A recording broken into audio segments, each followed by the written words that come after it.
Pourquoi est-il parfois si difficile d'être pleinement soi-même?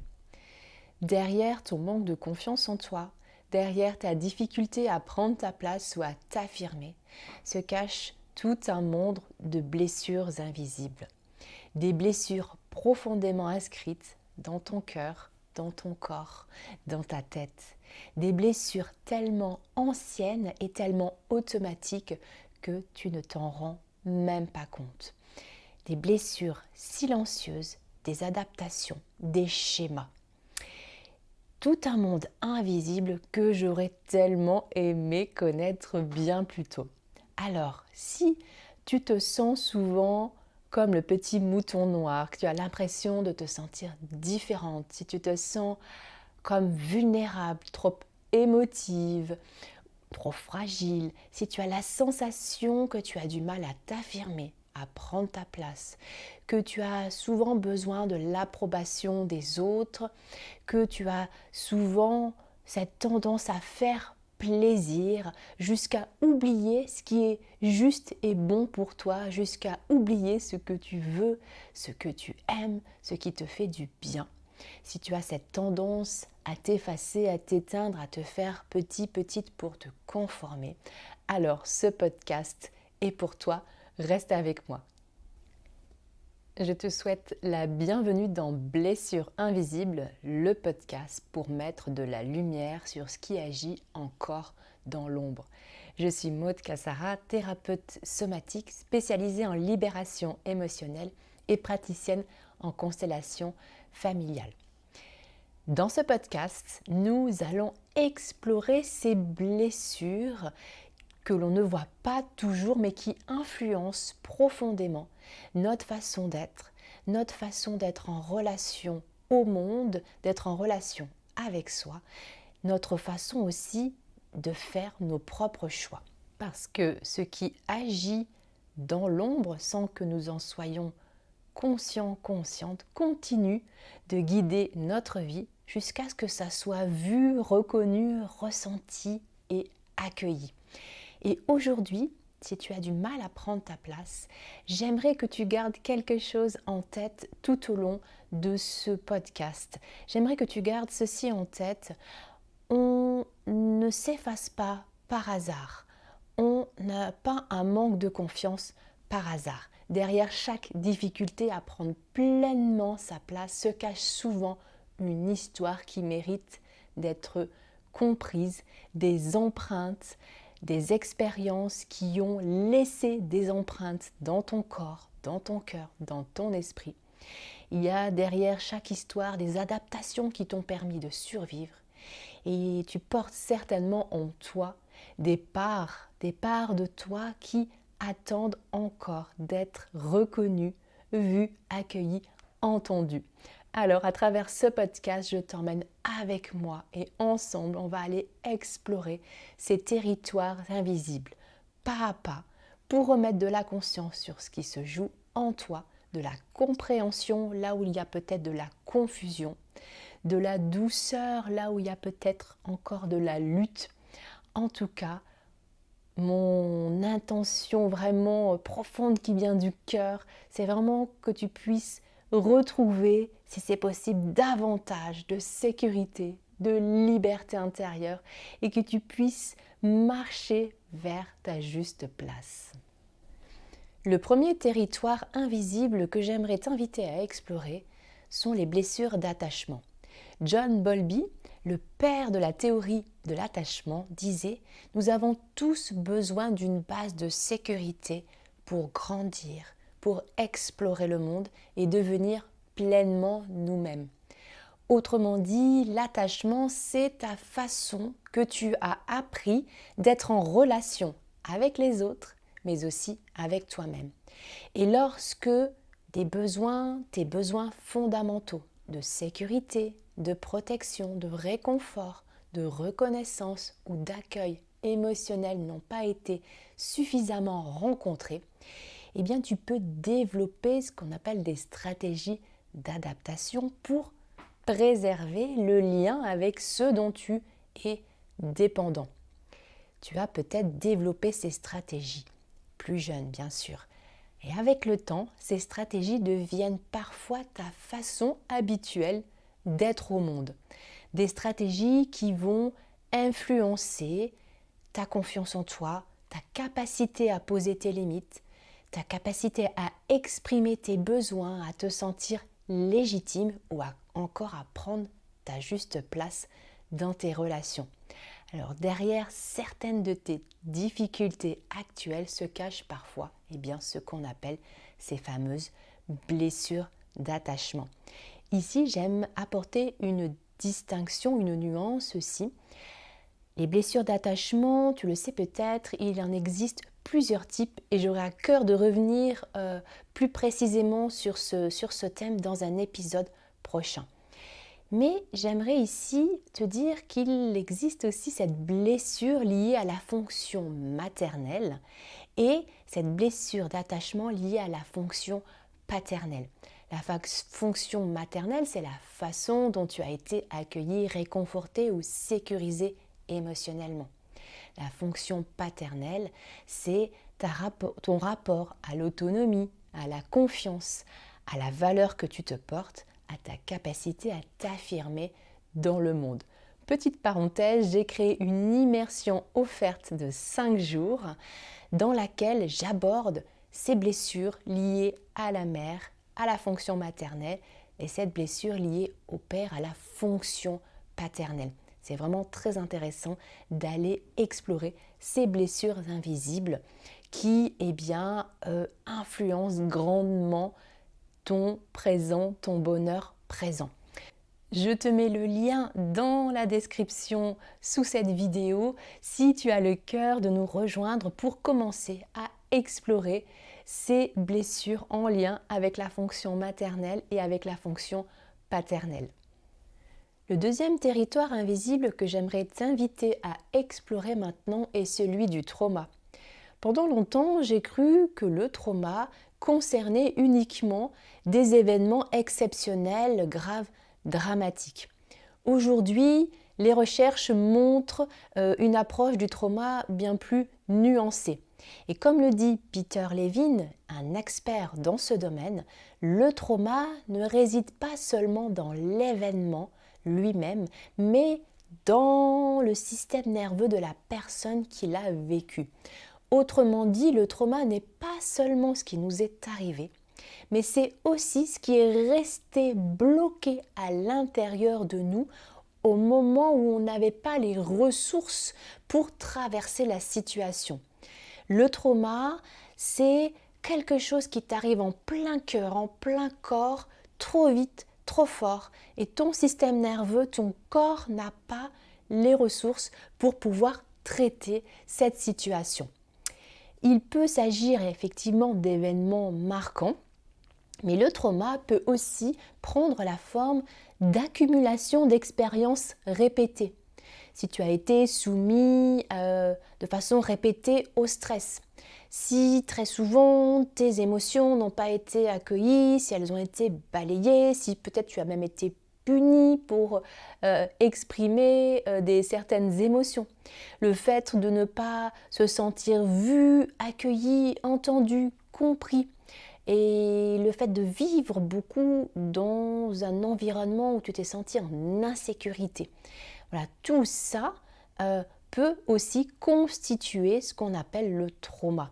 Ce qui est vraiment intéressant ici, c'est de venir observer dans ton quotidien les effets du trauma. Le trauma, il peut se cacher derrière une hypervigilance permanente ou derrière une grande difficulté à faire confiance à l'autre. Tu peux remarquer aussi des effets du trauma quand tu as cette tendance à t'adapter, à t'isoler ou à dissocier.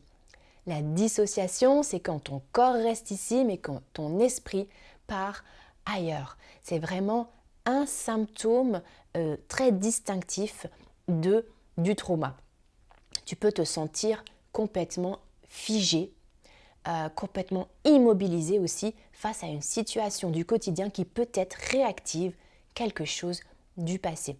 Et parfois, on ne fait pas forcément le lien entre ces symptômes et les traumas que l'on a vécus dans le passé. Donc c'est vraiment intéressant de venir explorer tout ce territoire invisible pour aller libérer cette énergie qui est restée figée dans le corps, cette énergie du trauma qui est restée figée dans le corps, l'aider à sortir, t'en libérer, voilà, pour reprendre les rênes, pour reprendre le cours de ta vie de façon beaucoup plus libre et beaucoup plus stable et beaucoup plus en sécurité. Donc la bonne nouvelle, c'est que le trauma, ce n'est pas une condamnation et que le corps possède une formidable capacité de résilience. Et ce qui a été figé peut progressivement retrouver du mouvement. Ce qui a été coupé peut progressivement revenir vers le lien. C'est là ici un sujet que j'aurai à cœur d'approfondir dans les épisodes prochains. Le troisième territoire invisible que j'aimerais t'inviter maintenant à explorer, c'est le territoire de ton système nerveux et de tes réponses de survie. Aujourd'hui, on parle beaucoup du système nerveux, de la régulation du système nerveux, mais connais-tu réellement son rôle ? Ton système nerveux, il est là pour scanner tout autour de toi et à l'intérieur de toi tous les signaux de sécurité ou de danger. Et lorsque nous grandissons dans un environnement sécurisant, notre système nerveux a cette capacité à se réguler facilement. Il peut s'activer face à un défi, puis revenir progressivement au calme lorsque le danger est passé. Mais lorsque nous avons traversé des expériences compliquées, répétées ou insécurisantes, le système nerveux peut apprendre à rester dans certains modes d'adaptation. C'est là qu'apparaissent ce qu'on appelle ces fameuses réponses de survie. Certaines personnes apprennent à combattre, certaines personnes apprennent à fuir, certaines personnes apprennent à s'immobiliser, à se figer, et d'autres apprennent à se suradapter et à faire plaisir. Ces stratégies, ce ne sont pas des défauts, ce sont vraiment la preuve que ton organisme a trouvé la meilleure façon possible pour te protéger au moment où tu en avais besoin dans ta vie.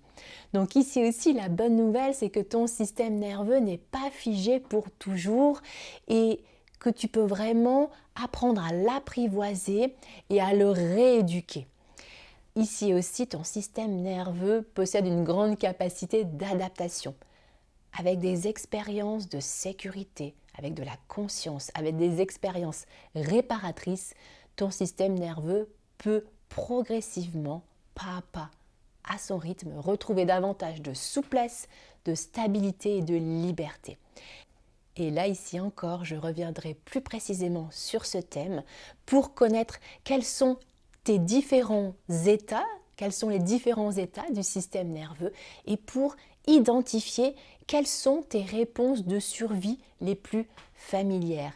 Et avec cette exploration, tu sauras où explorer et quelles actions mettre en place. Tu sauras de quoi tu as besoin pour apporter plus de sécurité à ton corps, à ton système nerveux, pour faire l'expérience de la sécurité enfin, pour ancrer la sécurité à l'intérieur de toi. Quatrième territoire invisible que j'aimerais t'inviter à explorer maintenant est celui des émotions. Et cette question essentielle, te sens-tu assez en sécurité à l'intérieur de toi pour te laisser traverser par tes émotions, pour te laisser ressentir tes émotions ? Beaucoup d'entre nous, nous avons appris très tôt à se méfier des émotions, à vouloir les contrôler, à vouloir les fuir. On a peut-être intégré dans notre corps que le monde émotionnel était plutôt quelque chose de dangereux qui pouvait peut-être nous faire perdre pied. Et on les a plutôt vus comme un danger. Or, nos émotions ne sont pas nos ennemis, elles sont vraiment nos messagères. Elles nous renseignent sur nos besoins, sur nos limites, sur nos valeurs. Elles nous renseignent sur qui on est et ce qui est vivant à l'intérieur de nous. Donc la colère, la tristesse, la peur, la joie, ou encore le dégoût, la culpabilité, la honte, ont toute une fonction. Toutes ces émotions ont une fonction. Elles viennent nous transmettre des informations précieuses.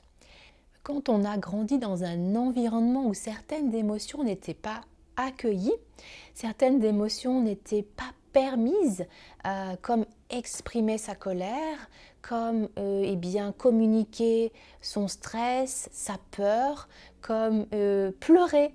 Souvent, j'ai pu entendre « ne pleure pas ».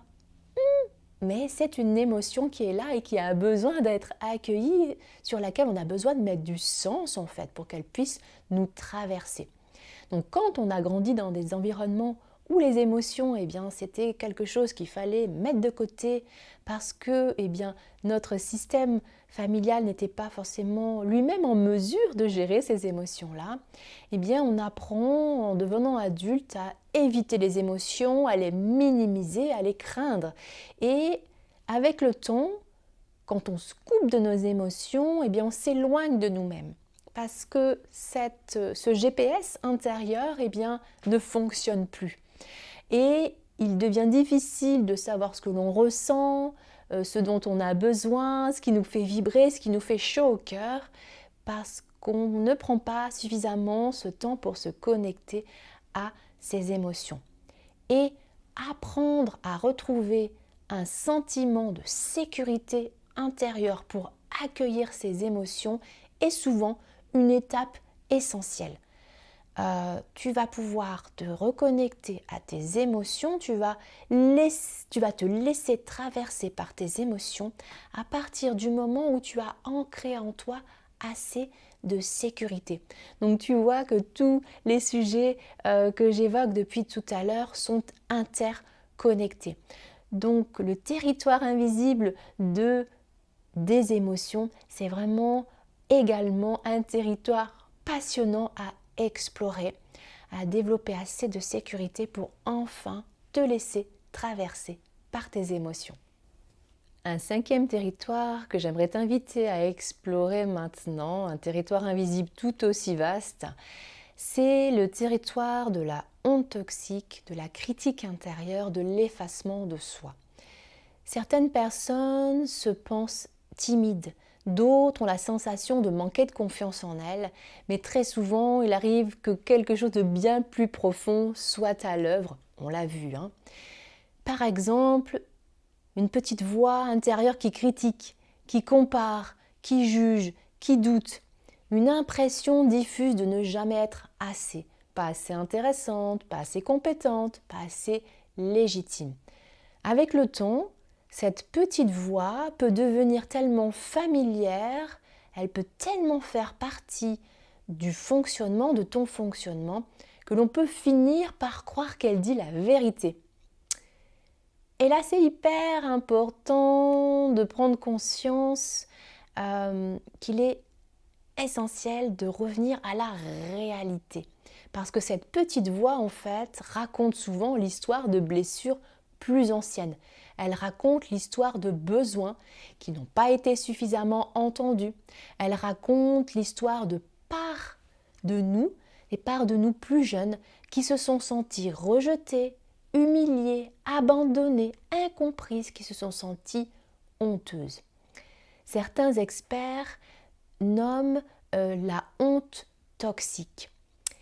Cette croyance profonde qu'il y aurait quelque chose en nous qui ne va pas, que l'on est profondément mauvais. Donc là, ici, on voit comment la honte toxique va venir grandement fragiliser l'estime de soi. Et en réalité, ce qui a été blessé en nous, cette part de nous qui porte peut-être cette honte toxique, elle a surtout besoin, ici encore, d'être reconnue, accueillie, accompagnée.